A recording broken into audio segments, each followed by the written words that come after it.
Did you know that the real reason that most new businesses fail has nothing to do with the business idea? It does, however, have everything to do with fear. Fear of missing out, fear of rejection, fear of failure, and yes, even the fear of success. These are the four fears that keep us in spaghetti mode. The fears that keep creative entrepreneurs and small business owners scattered, invisible, overthinking, undercommitted, and constantly starting over. Welcome to Spaghetti to Strategy.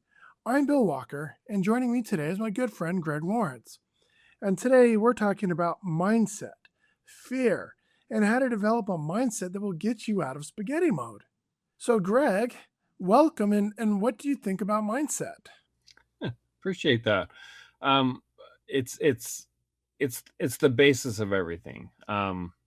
We've probably all heard the term where your mind is, your body follows, or your actions follow, right? So mindset is the foundation. You've got to have a good mindset, because if you don't, everything else is going to suffer. So, what do you think? Do you think we should define mindset for these people so they can at least Yeah, let's understand talk. where we're coming from? Yeah, let's talk about that. In my opinion, and I think you agree, there's basically two main mindsets. A lot of people refer to them as the conscious and the unconscious. I think we should refer to them as a fixed mindset and a growth mindset. So your fixed mindset would be kind of like your unconscious, right? It's just the stuff that just sort of automatically happens. It's kind of pre-programmed. It's fixed. Doesn't mean it can't be altered, but that's just the stuff that we do on autopilot. Our conscious, or what we're going to refer to as our growth mindset, that's what we have a lot more control over. That's the stuff that we get to adjust, get to actively, consciously work on. Anyway, what are your thoughts on that? Mindset is everything. I mean, it dictates your attitudes and your actions and behaviors and everything that you do and how you do it. And so, if you have a bad mindset, it's going to prevent you from accomplishing your goals. Now, I'm not a psychologist, so I don't have any proof. However, I believe that a lot of these mindsets that prevent us from succeeding are based in fear. Do you have any thoughts on that? Oh yeah, absolutely. One thing I wanted to comment, we've probably all heard the same, but I love it. If you believe you can or believe you can't, you're right. Right. And that's your mindset. If you go into something thinking you can't do it, you're right. You probably can't. If you go into something thinking you can do it, you're probably right. You'll probably be just fine at it. But yes, fears are, I think, the one of the big basic things that hold most everybody back from something. If there's something you're not pursuing, it's most likely because you have a fear of it. And you mentioned the four fears. You want to let's talk about the first one, the fear of missing out. Um, that's a good one. The fear of missing out, man, for a creative, that is like everything because a fear of, I'm going to define the fear of missing out. The fear of missing out is the fear that choosing one path means losing access to better opportunities, better ideas, better strategies, better platforms, or better versions of yourself. And so I think what that means in English is that you're constantly chasing new ideas. And for a creative, I think that's like the number one thing that keeps them in spaghetti mode is this fear of missing out, the inability to choose, moving from one offer or one book or one album to the next one without even giving the first one a chance to succeed. It's not just for creatives. I mean, I work with businesses all the time with different marketing projects, right? And there's an endless amount of ways you can market. So I'll talk to a new client and we'll discuss a few things and I'll give them, maybe 4 or 5 different options to choose from. And they out of the gate want to do all of them and a few more. Um, okay, if you get the manpower and the budget to do it, that's fine. But if not, let's pick 1 or 2 things and focus on those. And this comes back to everything we talk about. And we're going to come back to this a lot. So just get used to it. Choose something, focus on that thing. All the other good ideas, we'll get to them when the time is right. But for now, you got to choose. You got to choose one thing and you got to focus on it. We'll get to all the other stuff when time permits and when you're ready for it. But yeah, people have that fear of missing out. They think I've got to do everything all at once, or I have to say yes to everything. This is one that I've had a problem with many, many times throughout my life. I'm swamped. I'm overwhelmed. Somebody says, "Hey, can you help me with this?" Sure, yeah, absolutely. I don't have the time or the energy to try to take that on, but yeah, that's a problem. All right. So, I was talking to Greg about this before we started recording about this fear of missing out. And I like, your brick and mortar businesses have it so much easier. Like a carpet cleaner Mhm. goes and just wants to do the carpet cleaning and then goes, no, because they're going to show up and the guy's going to go, well, do you do pressure washing? Can you clean the house?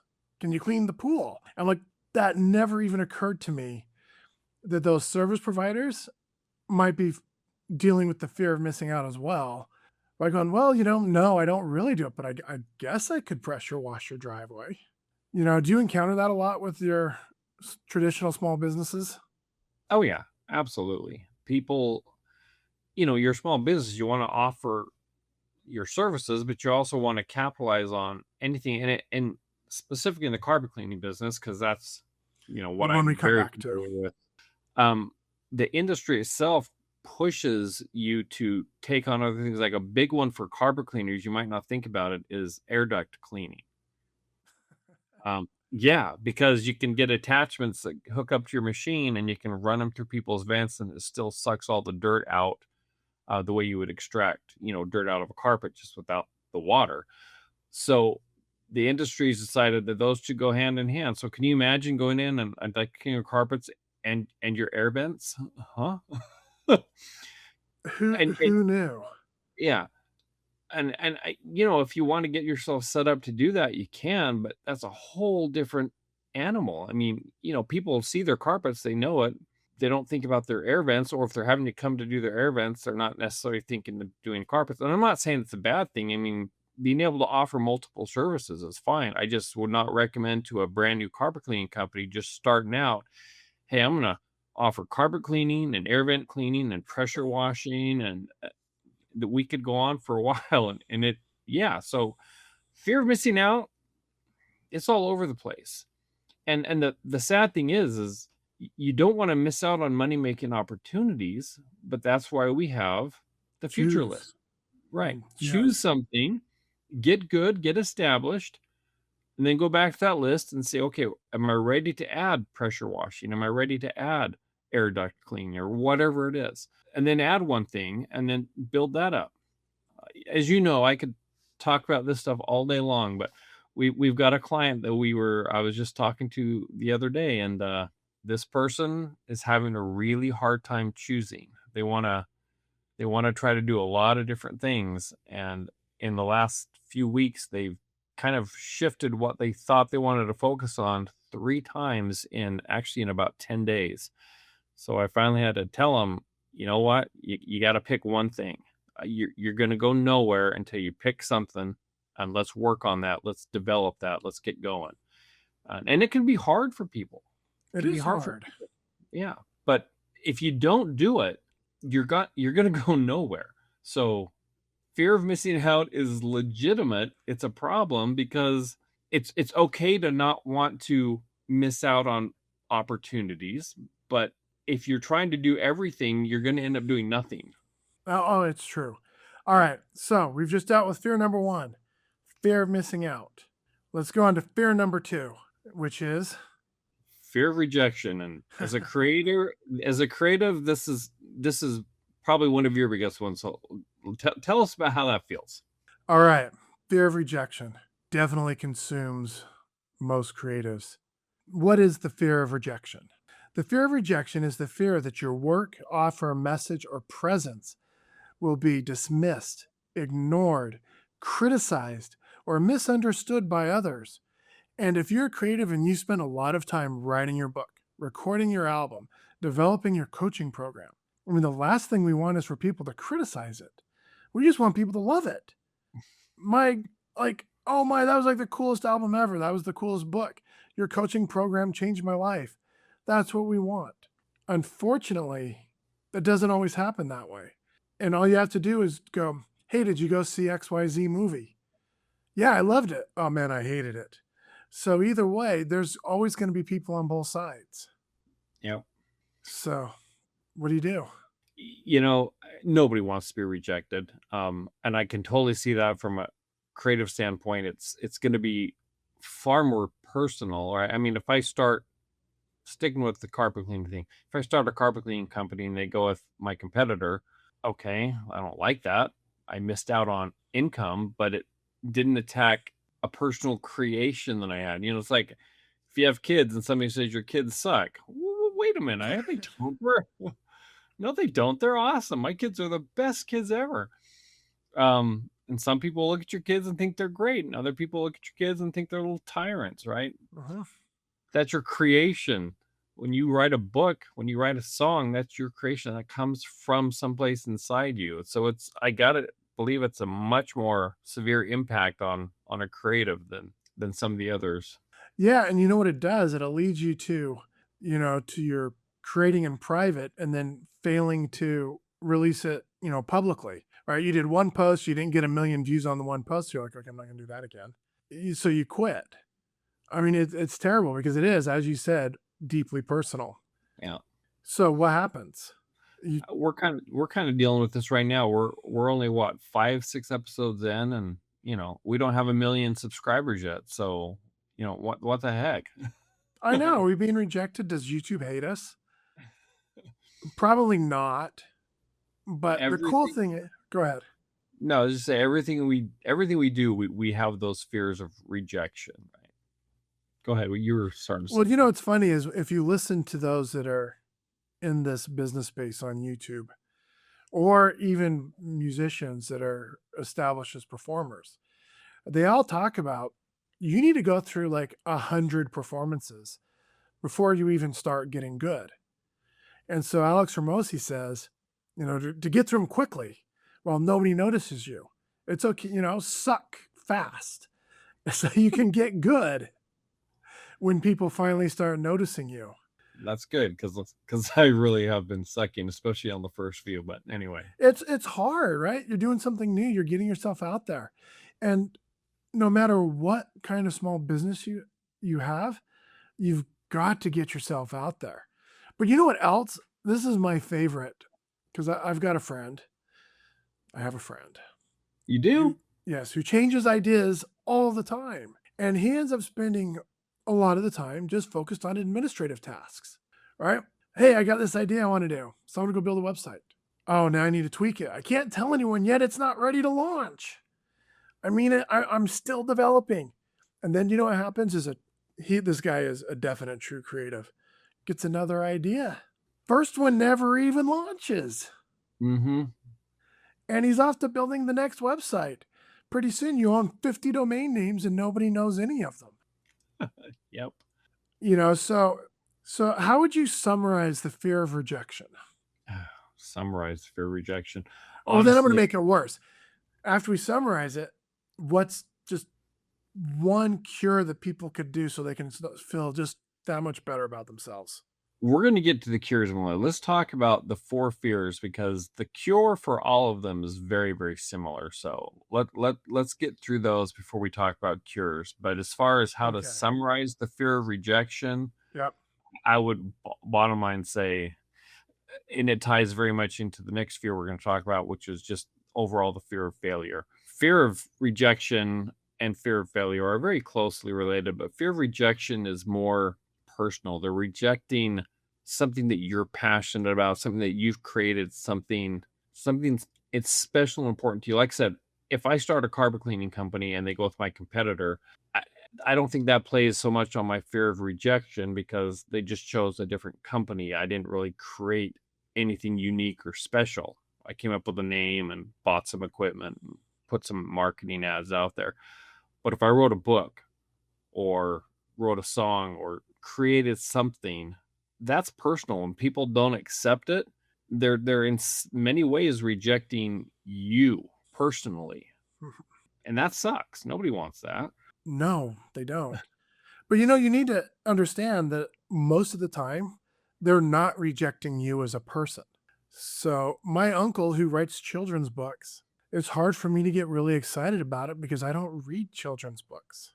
I mean, I read his children's book because I helped him with them, but children's books for the 3 to 6 year olds or the 8 to 12 year olds isn't normally the types of books that I'm choosing to read. So it Really? has, yeah, Oh. really. So it has no bearing on him as an author or the quality of book that he puts out. It says I'm the wrong target market. I don't have little kids at home, Yeah. so so that's tough. It's not a rejection most of the time. It's not a rejection of you as a person. But it feels like it is. That's the problem. Yes, but it feels like it is. Fear of failure is the next that's the big one. I mean, that's the one that's all encompassing. Nobody wants to fail, I hope. No. Or maybe there's somebody out there that wants to fail and they're Well, we'll unique. get to that with this fear of success. But fear of failure, that just I think is one of the biggest things that just stalls people out. And it's pretty self-explanatory. It's like I said, it's kind of all encompassing. I don't want to spend a lot of time talking about it because I want you to talk a lot about the last one. Because when you said fear of success, I think you had a lot of people raise their eyebrows. Everybody Oh, I'm understands. sure they did. Yeah, everybody understands. I don't want to fail, right? And there's a lot of things we can do to keep us from progressing because of fear of failure. Um, I'm going to tell you a little story. I'm going to tell everybody the story. I told you this already. Many, many, many years ago, in another lifetime, I was selling insurance, and I started with a company that sold health insurance. I had been a life insurance agent. They provided us with free leads. They were going to give us 20 leads every week, which at the time I thought this is crazy. I don't know if I believe that, but okay, cool. So I start with them. The first week I get 20 leads, and I'm thinking that's awesome.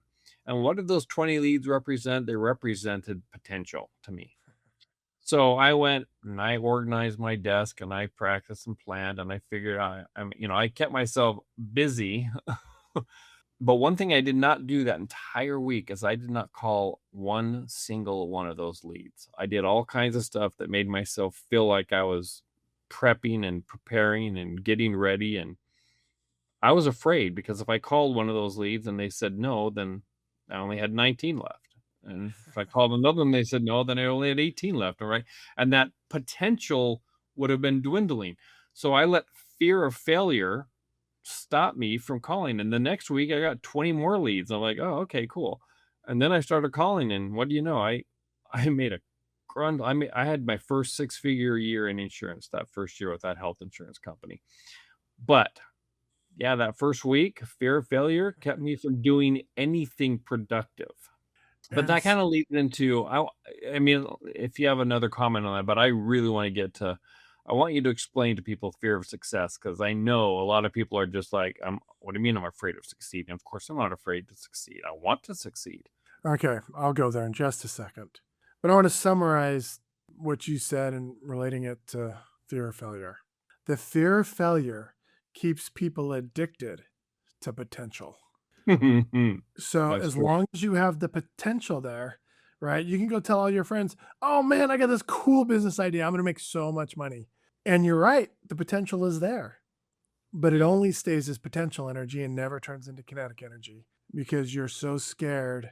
Because now you're down to 19 leads and down to 18 leads, and you're not aware that you're going to get any more. Or at least you may think that you're not going to get any more. Yeah. All right, so here's the one that you've all been waiting for, the fear of success.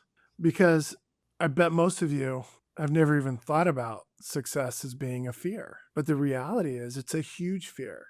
Now, back to what Greg was talking about at the beginning in terms of mindset, your subconscious mind and your conscious mind, and the conscious mind is what we can control.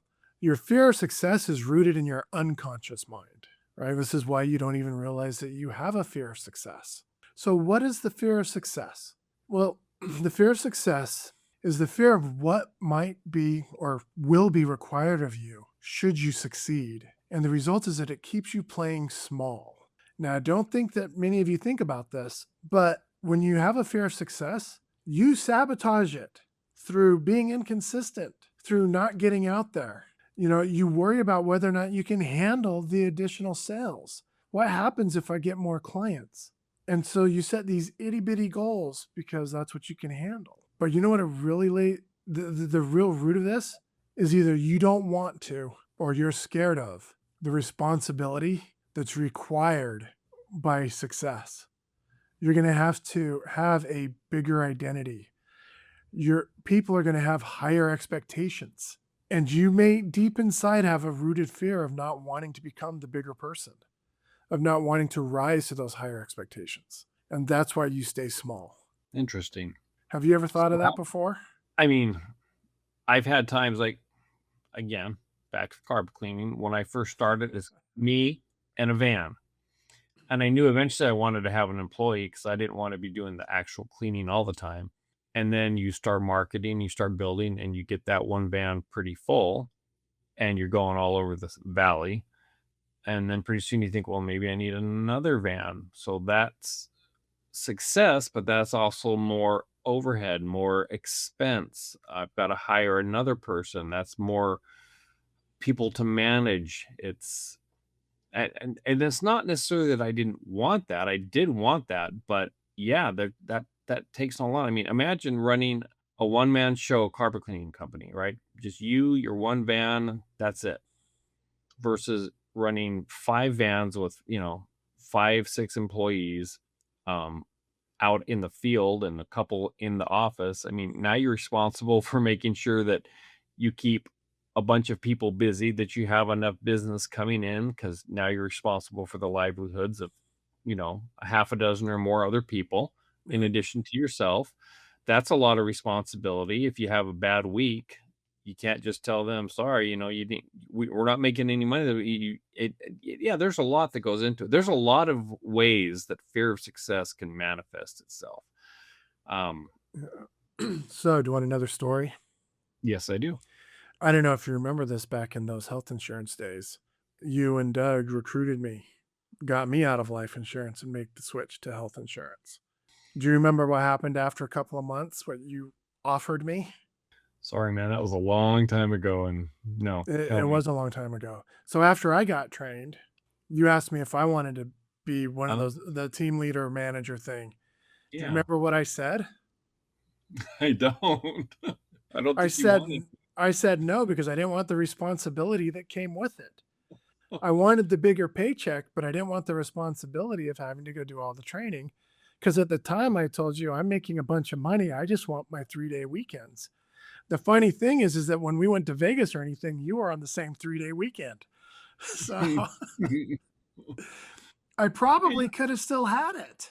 Yeah, you missed out on a lot of overrides. I did.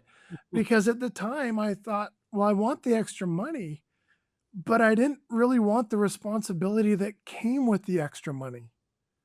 It's like the people that, and I know I've said this before, it's like the person who say they want to be CEO. And I'm like, no, you don't, because you're not willing to do the work. You don't want that responsibility. And 30 years ago, it's even a hard word concept. Okay, so it wasn't quite 30 years ago, 28 years ago, I didn't want the responsibility. And so when you offered it, I wasn't prepared to accept it. And I just think now that I'm older, I just think that was really stupid to say no. That reminds me, I'm not gonna say the guy's name, but um, we had a guy in the office. I know you knew him. Um, I'm just gonna leave him anonymous. You can leave them anonymous. He would set appointments like nobody's business. He would fill up his week, and I became very aware that once he hit a target, and it was for him, I think it was right around $800 in commissions a week. The rest of his week, his clients would mysteriously reschedule or be no shows or whatever. But he would hit his target of roughly $800 every week. And some weeks he would go to lots of appointments to get that, and some weeks for some reason, and it took me a while before I realized once he hit his mark, that was it. That's all he wanted. That's all he needed. He was not prepared to go above and beyond. He knew what he wanted for his comfort zone, and once he hit that, he was done. Everything else can wait till next week. I don't know if I necessarily say that was. I mean, I have to attribute this fear of success because he wasn't lazy. He would work hard to a point, But once he got to that point, pushing beyond that and getting more, no. I remember you remember Gus, my manager. Yeah. He, I never agreed with this, but he would tell me all the time, you've got to encourage your team to buy nice cars or do something to get into debt so that their monthly nut would increase because then Oh, I they work. remember you talking to me about this. Yeah. And I'm not going to encourage people to go into debt for stuff like that. But I can see why some people would think that because if this kid had, bought a new car and all of a sudden he needed to make an extra $200 a week, he would have done it. He was totally capable. And then he would have hit that mark and then he would have taken his time off. So, anyway. No, I get it. And when I left health insurance for lending, there was the same mentality. Go out and get the fancy car. And what ended up happening is I had the fancy car and the fancy house, and I'm like, I hate this. The monthly obligations become so big. I was like, what's the point of having all the money if I can't have any time to enjoy any of it? Especially when I was looking at those that were 10 or 15 years ahead of me.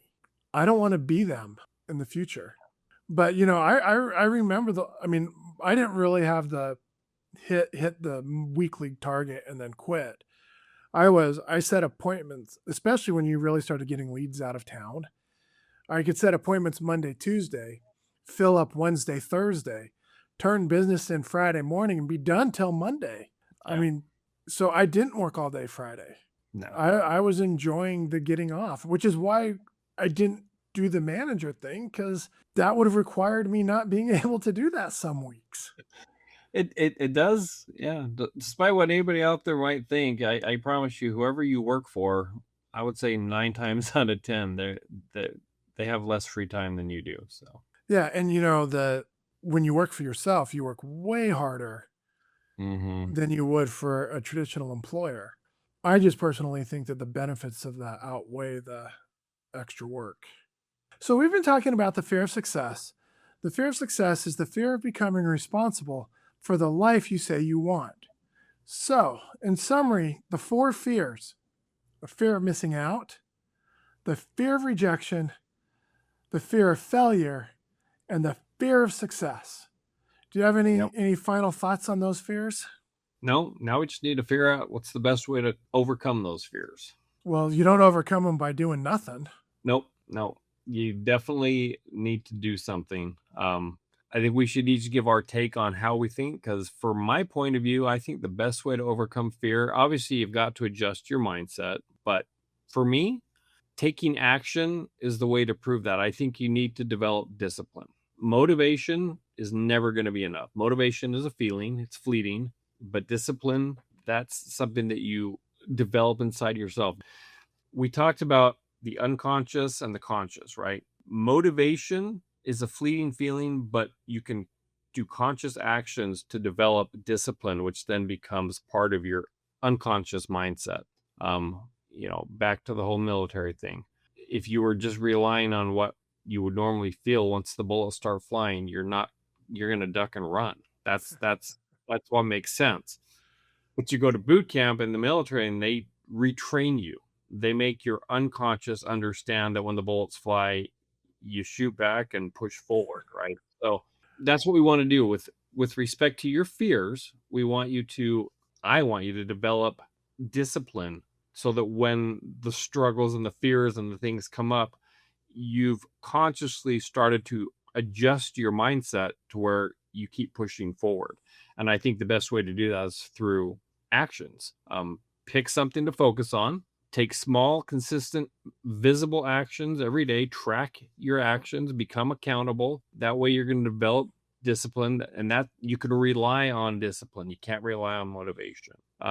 The whole time you need to work on your mindset. And why don't you talk about that a little bit? Well, before we get to mindset, I want to go back to accountability. Be accountable for your actions, right? You're taking little baby steps, which is fantastic. These small actions that you can take every day, which can help overcome your fears and begin to reprogram your mindset. But I think one of the best ways to do that is to have someone you can be accountable to. And by that, I don't mean your wife, because she may be just as easy as you at forgiving incomplete behavior, the failure to get the actions done. I Yeah. don't know. What do you think? Well, as you and I both know, we both have wives. They want us to succeed, and I'm held accountable to you, and you're held accountable to me because my wife is a marshmallow, and yours is kind of a marshmallow too, right? They love us, and they just want to be our cheerleaders, and they don't want to call us out on stuff. You'll call me out on stuff. I'll call you out on stuff. It works. Just you got to find somebody. You know, my wife is a pretty good cheerleader, but when she said that I needed to learn how to say no, I think that's the best accountability thing she's ever done for me.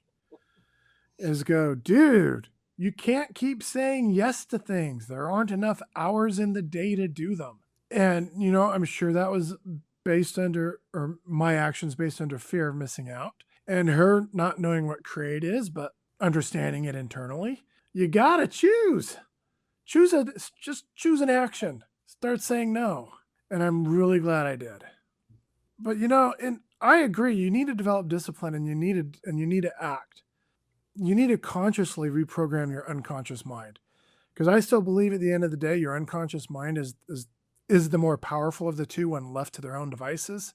But our conscious mind can, through very active reprogramming, set a new baseline or create a paradigm shift inside of us to where now our conscious mind is different than the way it was before and will stop being a hindrance to our progress and start help facilitating our progress.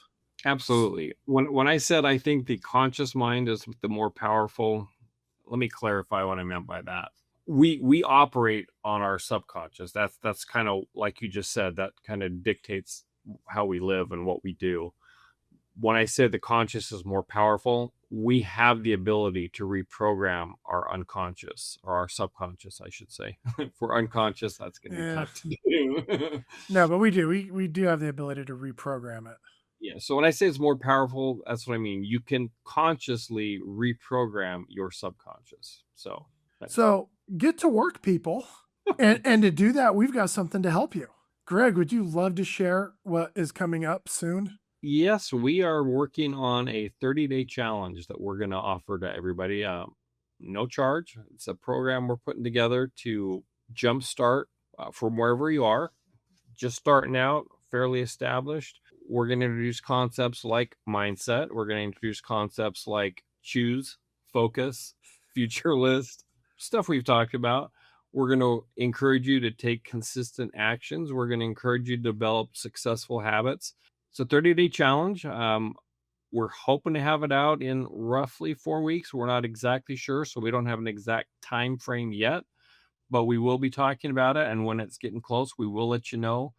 But yeah, when it's coming up closer, we'll let you pre-register for it. And we're excited about this. I'm excited about it. I know you are too, Bill. What are your thoughts about the 30-day challenge?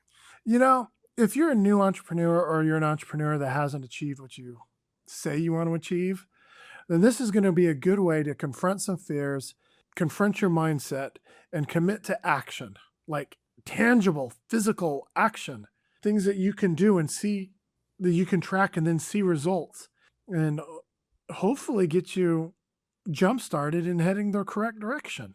Yep. I mean, I think it's pretty cool, and it's crazy, but it's going to be free. It's going to be our gift to you because we want to help you succeed in whatever business endeavor you are in. Absolutely. As long as it's legal. I guess that's true. There's a caveat there. Yeah, we're not going to encourage illegal behavior because that's bad. All right, let's scratch all that. No, we totally want to help you in your business endeavors. We want you to succeed. Yes, we do.